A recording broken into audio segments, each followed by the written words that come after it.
திருவிழா என்றாலே களை கட்டும், அதுவும் கறிவிருந்து ஆண்களுக்கு மட்டும்தான் என்றால் சொல்லவா வேண்டும். மதுரை மாவட்டம் திருமங்கலம் அருகே அனுப்பப்பட்டி கிராமத்தின் கரும்பாறை முத்தையா கோவிலில் ஆண்கள் மட்டும் கெடாவெட்டி திருவிழா விமர்சையாக நடைபெற்றது. இந்த திருவிழா சாதி மத வேறுபாடு இல்லாமல் சமூக நல்லிணக்கத்தோடு நடத்தப்படுகிறது. குழந்தை வரம், வேலைவாய்ப்பு, உடல் ஆரோக்கியத்திற்காக கருப்பு நிற வெள்ளாடுகளை கோவிலுக்காக நேர்த்திக்கடனாக செலுத்துவார்கள். வேண்டுதல் வைத்து கருப்பசாமிக்கு நேர்ந்துவிட்ட 70 கருப்பு ஆடுகளை கருப்பசாமி பக்தர்கள் பலியிட்டனர்.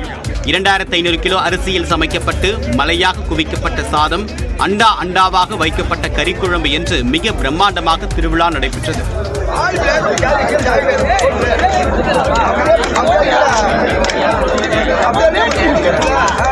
முதல் சிறு செஞ்சது இன்னைக்கு விரிவாயிருச்சு.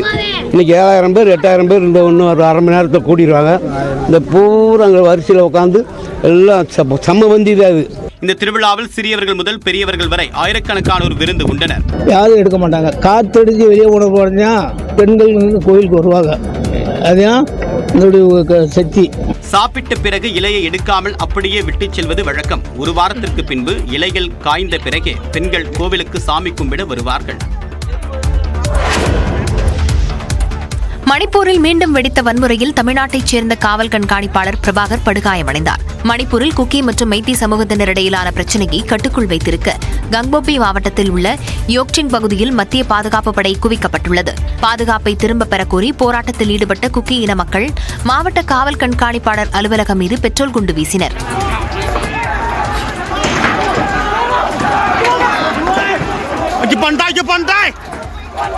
இதில் தமிழ்நாட்டைச் சேர்ந்த காவல் கண்காணிப்பாளர் எஸ் பிரபாகர் படுகாயமடைந்தார்.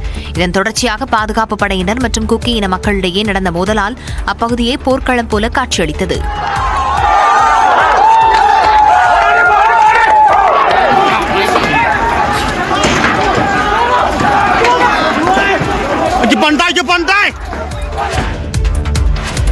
விண்வெளியில் விண்கலன்களை ஒருங்கிணைக்க ஆய்வு செய்ய இஸ்ரோ அனுப்பிய ஸ்பேடெக்ஸ் A மற்றும் B விண்கலன்கள் 2 கிலோமீட்டர் இடைவெளியில் இருப்பதாக விஞ்ஞானிகள் தெரிவித்துள்ளனர்.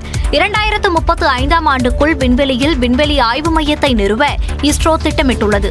அதன் ஒரு பகுதியாக ஸ்பேஸ் டாக்கிங் திட்டத்தின் மூலம் 2 செயற்கைக்கோள்கள் PSLV C-60 ராக்கெட் மூலம் கடந்த 30ஆம் தேதி விண்ணில் செலுத்தப்பட்டன.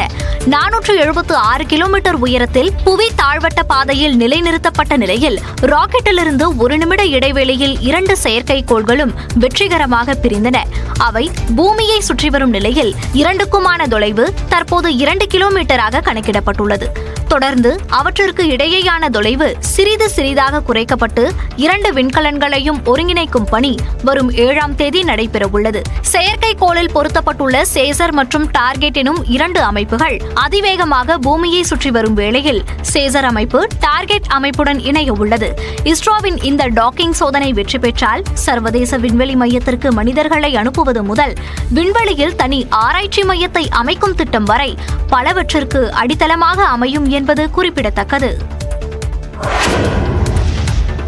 டெல்லியில் அடர் பனிமூட்டத்தால் ரயில் மற்றும் விமான சேவை கடுமையாக பாதிக்கப்பட்டுள்ளது. டெல்லியில் கடந்த சில நாட்களாக கடும் பனிமூட்டம் நிலவி வருவதால் இயல்பு வாழ்க்கை பாதிக்கப்பட்டு வருகிறது. இந்நிலையில் இன்றும் டெல்லியில் பல்வேறு இடங்களில் கடும் பனிமூட்டம் காரணமாக வாகன ஓட்டிகள் மிகவும் சிரமத்திற்குள்ளாகினர்.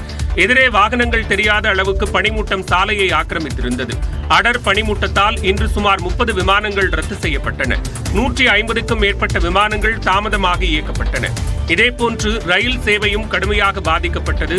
ஹவுரா, டெல்லி துரந்தோ விரைவு ரயில், மகாபோதி விரைவு ரயில் உள்ளிட்ட 50க்கும் மேற்பட்ட ரயில்கள் தாமதமாக இயக்கப்படுவதாக அதிகாரிகள் தெரிவித்துள்ளனர். 76வது குடியரசு தின விழாவை முன்னிட்டு தலைநகர் டெல்லியில் கடும் குளிரையும் பொருட்படுத்தாமல் முப்படை வீரர்களின் ஒத்திகை நிகழ்ச்சி நடைபெற்றது. வரும் 26ஆம் தேதி 76வது குடியரசு தின விழா நாடு முழுவதுமாக கோலாகலமாக கொண்டாடப்பட உள்ளது. இதனை முன்னிட்டு டெல்லியில் உள்ள கடமை பாதையில் முப்படைகளின் அணிவகுப்பு நடைபெறவுள்ளது. இந்நிலையில் கடும் குளிரையும் பொருட்படுத்தாமல் ஒத்திகை நிகழ்ச்சி நடைபெற்றது. இசை வாத்தியங்கள் முழங்க கம்பீர நடையுடன் முப்படை வீரர்களும் ஒத்திகையில் கலந்து கொண்டனர். இதனிடையே டெல்லியில் குடியரசு தின விழாவிற்கான ஏற்பாடு முழுவீச்சில் நடைபெற்று வருகிறது.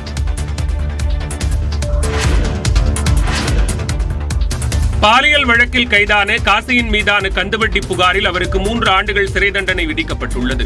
நாகர்கோவிலைச் சேர்ந்த காசி இளம்பெண்களை ஏமாற்றி ஆபாச வீடியோ எடுத்து பாலியல் வன்கொடுமை செய்ததாக 2020ஆம் ஆண்டு கைது செய்யப்பட்டார். இதனையடுத்து காசிக்கு ஆயுள் தண்டனை விதித்து நாகர்கோவில் விரைவு நீதிமன்றம் தீர்ப்பளித்தது. இந்நிலையில் காசியின் மீது டிராவிட் என்பவர் கந்துவட்டி தொடர்பான புகார் ஒன்றை அளித்திருந்தார். அதில் தொழில் தேவைக்காக தான் வாங்கிய 2 லட்சம் ரூபாய்க்கு வட்டியுடன் கடனை செலுத்திய பிறகும் கூடுதல் பணம் கேட்டு மிரட்டல் விடுத்ததாக தெரிவித்திருந்தார்.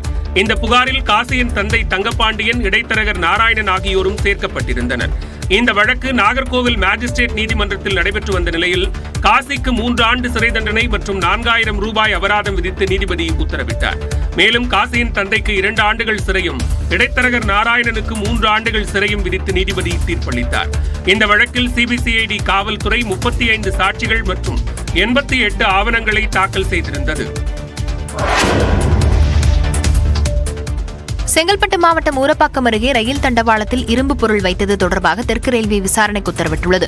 கேரள மாநிலம் கொல்லத்திலிருந்து சென்னை நோக்கி கொல்லம் விரைவு ரயில் வந்து கொண்டிருந்தது. சனிக்கிழமை அதிகாலை 2 மணி அளவில் செங்கல்பட்டு மாவட்டம் ஊரப்பாக்கம் அருகே வந்து கொண்டிருந்த போது தண்டவாளத்திலிருந்து சத்தம் வந்ததால் ஓட்டுநர் ரயிலை நிறுத்தினார். உடனடியாக அருகிலிருந்த ரயில் நிலையத்திற்கு தகவல் தரப்பட்டு சோதனை மேற்கொள்ளப்பட்டது. தண்டவாளத்தில் கிடந்த இரும்பு பொருள் ரயில் சக்கரத்தில் சிக்கியதால் சத்தம் ஏற்பட்டது தெரியவந்தது. ரயில்வே பாதுகாப்பு படையினர் சோதனை செய்து அந்த இரும்பு பொருளை அகற்றினர். விசாரணையில் பராமரிப்பு பணிகள் நடைபெற்றதால் அந்த இடத்தில் இரும்பு பொருளை கவனக்குறைவாக பணியாளர்கள் விட்டுச் சென்றது தெரியவந்தது. எனினும் இது தொடர்பாக விசாரணைக்கு உத்தரவிடப்பட்டுள்ளது. தொடர்ந்து 2 மணி நேரம் தாமதமாக கொல்லம் விரைவு ரயில் புறப்பட்டுச் சென்றது. இதனால் தென் மாவட்டங்களிலிருந்து சென்னைக்கு வரும் ரயில்கள் காலதாமதமாக இயக்கப்பட்டன.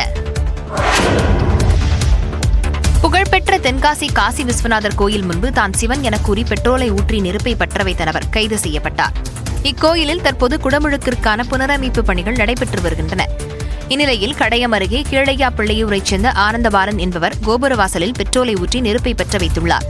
இதனால் அப்பகுதியில் அசாதாரண சூழல் நிலவியது.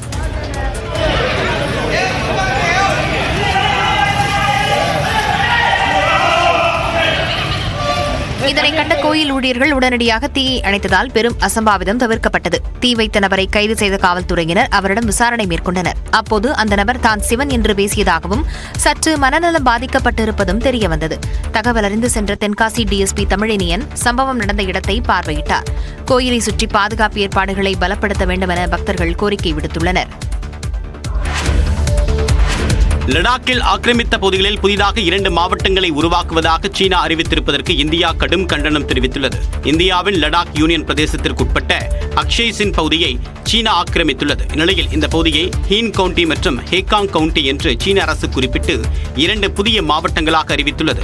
இது தொடர்பாக டெல்லியில் செய்தியாளர் பேசிய மத்திய வெளியுறவுத்துறை அமைச்சகத்தின் செய்தி தொடர்பாளர் ரந்தீர் ஜெய்ஸ்வால் இந்த செயல் சீனாவின் சட்டவிரோத மற்றும் வலுக்கட்டாய ஆக்கிரமிப்பு என்று கூறினார். புதிய மாவட்டங்களை உருவாக்குவதன் மூலமாக குறிப்பிட்ட பகுதியின் மீதான இந்தியாவின் இறையாண்மை தொடர்பான நிலைப்பாட்டை மாற்ற முடியாது என்றும் அவர் திட்டவட்டமாக தெரிவித்தார். மேலும் சீன அரசு திபெத்தில் பிரம்மபுத்திரா ஆற்றின் குறுக்கே உலகின் மிகப்பெரிய அணை கட்டக்கூடிய விவகாரத்தில் இந்தியாவின் நலன் காக்கப்படும் என்றும் ரந்தீர் ஜெய்ஸ்வால் தெரிவித்தார்.